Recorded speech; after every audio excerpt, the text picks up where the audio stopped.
দৌলতদিয়া ফেরিঘাটে এই মুহূর্তে আছেন প্রতিনিধি সুজন খন্দকার। উদ্ধার অভিযানের সর্বশেষ তথ্য এবার তার কাছ থেকে সরাসরি জানার চেষ্টা করব আমরা। আপনার সাথে সকালবেলা আমরা যুক্ত ছিলাম,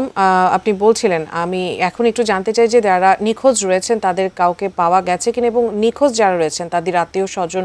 তারা কি বলছেন? কিন্তু আমরা কিন্তু এখন পর্যন্ত এখানে যারা উদ্ধার অভিযান চালাচ্ছে তাদের কাছে নিখোঁজের কোনো তালিকা নেই বা নিখোঁজ কোনো ব্যক্তি নিখোঁজ হয়েছে এমন কিন্তু কোনো সন্ধান নেই, যার কারণে কিন্তু ওনারা নিজের থেকেই মূলত এই অভিযানটা উদ্ধার অভিযানটা চালাচ্ছেন। আপনি দেখতে পাচ্ছেন আমি যে জায়গাতে দাঁড়িয়ে আছি এখানে কিন্তু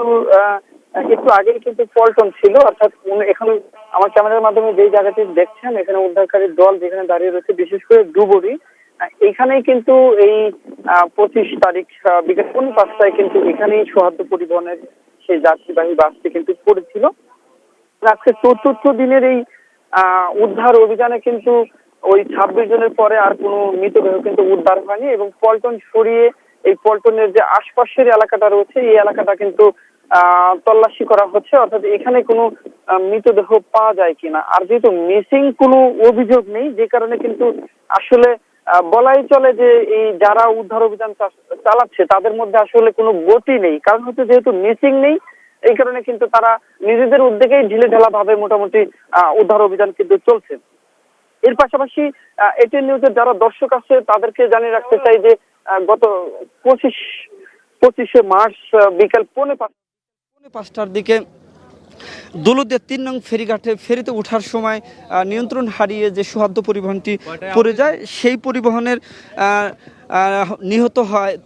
দুর্ঘটনায় নিহত হয় কিন্তু 25 জন। তারপর থেকে কিন্তু উদ্ধার অভিযান চলছে এবং এখন পর্যন্ত সেই উদ্ধার অভিযান কিন্তু চলমান রয়েছে এবং এই এখনকার যে পরিস্থিতি রয়েছে সেটা হচ্ছে যে পল্টনটা সরিয়ে শেষবারের মতো কিন্তু দেখা হচ্ছে যে পল্টনের আশপাশে কোনো মৃতদেহের সন্ধান পাওয়া যায় কিনা। এর পাশাপাশি কিন্তু ভাটির অঞ্চলেও কিন্তু মাইকিং সহ বিভিন্নভাবে চেষ্টা করা হচ্ছে যে ওইখানে কোনো মৃতদেহ পাওয়া যায় কিনা, কারণ হচ্ছে যে একটা ব্যক্তি মারা যাওয়ার পরে 24 ঘন্টা পরে কিন্তু তার